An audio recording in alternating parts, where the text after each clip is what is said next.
Hello. Barbara, are you there?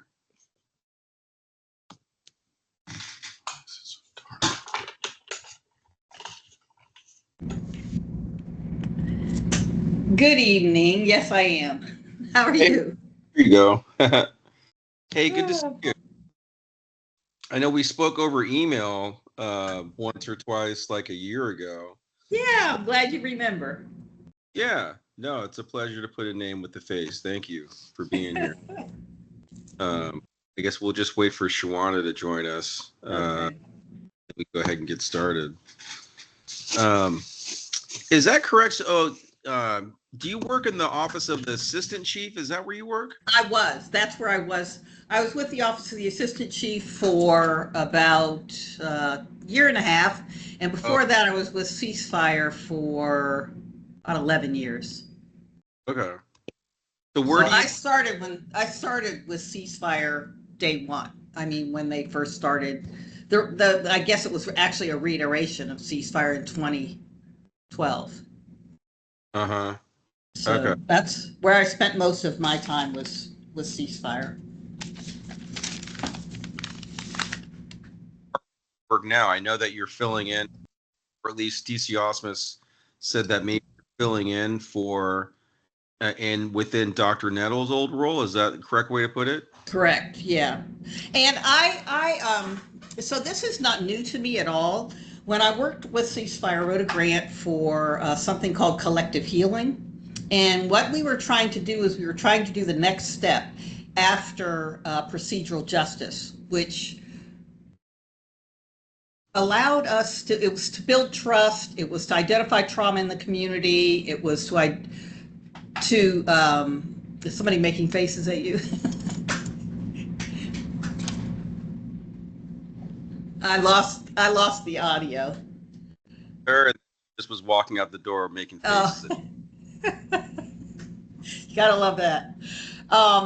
So the wellness unit in 2015 was given money. It was actually 100 Black men went to council. I don't know if you know the history.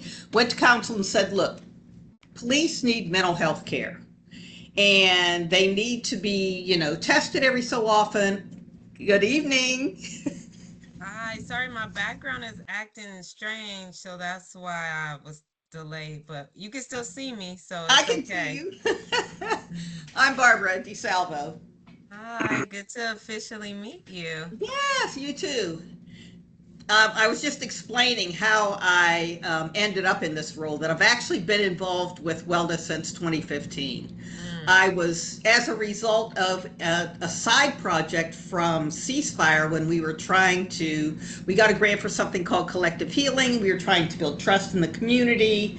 I'd be able to train our officers so they could recognize trauma and know how to properly respond and all of that. But what we ended up finding out that we needed to pay some attention to ourselves, that we had our own set of problems that had to be corrected before we could go out and identify things in the community.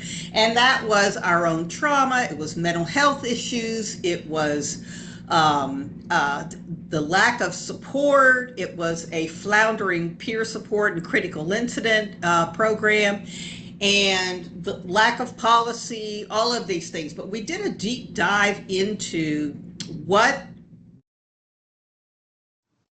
the obstacles were, what the challenges were, and we did a survey of we actually hired Urban Institute to do the survey and analyze the survey for us. And you all will be able to appreciate this. The survey that we did had a 70% response rate. Yeah, I mean, that is unheard of. The average, I think, at the time was about 17% for employee surveys. 70%, which the way we interpreted that based on what the results were and what people's responses were, was that we needed to, physician heal thyself kind of thing. So that's how we ended up identifying some of our goals for wellness itself. We started writing grants, everything that we had up until, well, the last grant that we got, large grant, was from the BSCC. And what we did, I was involved, the entity that oversaw this project was the International Association of Chiefs of Police. And so that's, even though they're not really a standards bearing body, they do offer a lot of resources and templates for policies and procedures. They offer free training, subject matter experts, all of that. So we did it through that entity. They more or less managed it. And a lot of things were happening at that time. There was attention being paid on the national level to mental health and wellness for officers. Now, we tried to expand that to law enforcement personnel, because we know dispatchers are the real first responders, and they are, I mean, it's clear just by our numbers, you know, people don't stay. It's a really, really stressful job. And the PETs, the crime scene technicians, same thing. I mean, very, very stressful job. So we expanded it to law enforcement personnel, period. We went to the Congress with the backing of the International Association of Chiefs of Police, with their backing. 5 states, or five agencies started this. Luckily we were one, and went to Congress and said, we need funding for this. You have to pay attention to this. The data says it reduces trauma. It improves relationships with the community. It reduces incidents of mental health breakdowns. Even in the numbers of people that stay with, you know, law enforcement agencies, it affects that. Workers' comp, days off, sick days, all of those things. Wellness units. Let me say this: a well-managed, well-funded wellness unit affects all of those things. One of the things that any of this that interests you, I can, you know, we have data that is, you know, kind of shows our story from 2015. I didn't get involved until 2018. Between 2015, when council gave the initial seed money for this, it was more for the structure itself, not for programs and services and that kind of thing. So from 2015 to 2018, we didn't really have programs. But we did manage to put together a really nice facility at the PAB. Nothing at Eastmont, nothing at communications. So, you know. So do you mean like meditation room, physical fitness area or something at the PAB? Is that what you're saying? Correct. Just no like program like management or anything like that, right?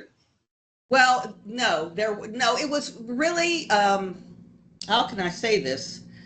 There was no real substance to it. When we came in with collective healing, one of the places that we started with training, we developed with a couple of mental health experts that the International Association, IACP, that's easier, that IACP provided for us. We developed a customized trauma training for Oakland Police Department. Unfortunately, we started the training with dispatch. All it did was reinforce how badly we needed it when we started seeing some of the feedback. Unfortunately, it was never made mandatory. We ended up training about 70% of staff, but that was all on a voluntary basis. The people that took that training all volunteered to take it. So a lot of questions have been asked why we don't do trauma training. And that's one of the reasons why it exists, but when it comes to funding, when it comes to, having folks have the time on their schedule, or, even people whose job it is to do this training, it doesn't exist. So the lack of substance, that's a lot of the reason why. But that's kind of where we are now. So every year that I worked with this, and again, on the periphery, because what I focused on was peer support, because I could do it adjacent to ceasefire and not have to, be responsible for an entire wellness unit. So the same thing that we did with the federal government in terms of funding, that funding exists now from the federal government. It's called law enforcement. It was the Law Enforcement Mental Health and Wellness Act. It is the funding is available. It's in the budget, the federal budget. Every year that funding is available, up to $250,000. We can apply for it, and that's a lot of money for one, agency. The other is the other big grant that we got from the BSCC was the same thing. What we did was we established a coalition in California, and several other states did the same thing as a result of the federal funding. And that coalition lobbied the California legislature to pass the same type of legislative bill. What the assembly did was said, okay, wait, we're not even going to do this. We're going to allot $50 million for health and wellness for law enforcement for 2 years, and that's it. One-time deal, and we'll base it on how many law enforcement officers you have. So we ended up with a grant of $464,000 in 2020, in December of 2022, which was, again, a very, a very healthy grant. It allowed us to do a number of things. We didn't do everything that we wanted to do with it, but this is the first time since I've been involved with procedural justice, wellness, safety, peer support, critical incidents, all of that. This is the first time that I know of that we have not had grant funds. And that is a problem. I don't know why we don't have grant funds. I will tell you this: we don't have a grants coordinator. I personally have brought in millions of dollars to the department without a grants coordinator, but all that does is bring money into the department. It doesn't manage it, and that's a major issue. Because great, find the money, apply for it, get funded, and then the biggest, hardest part is managing the grants. Somebody has to be accountable for that. So anyway, I say that just to kind of plant a little seed to say that is something that's an opportunity that we're missing right now in terms of funding. So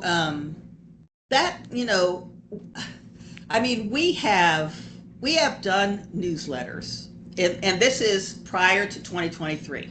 We have done newsletters. We did strategic plans. We wrote an entire policy and procedures manual with the help of 4 other law enforcement agency experts around the country.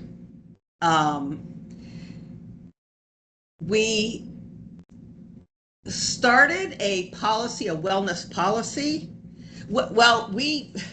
Actually, what we did was we looked at 13 different policies related to wellness in the department to decide what needed to be upgraded, what needed to be written. So we focused on just a few, which was lactation policy, a policy for our physical fitness center, peer support and critical incident policy, which that's an update. The other 2 were new. Wellness unit policy, which didn't get written. And I think there was one other one, which off the top of my head, I really can't remember what it is. But I say this to you to say that we have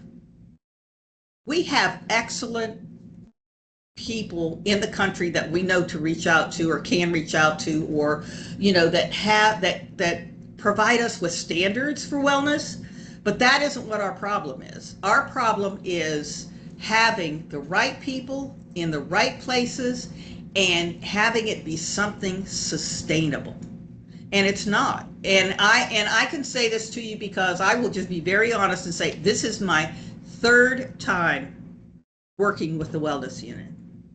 The first time being to build it, the second time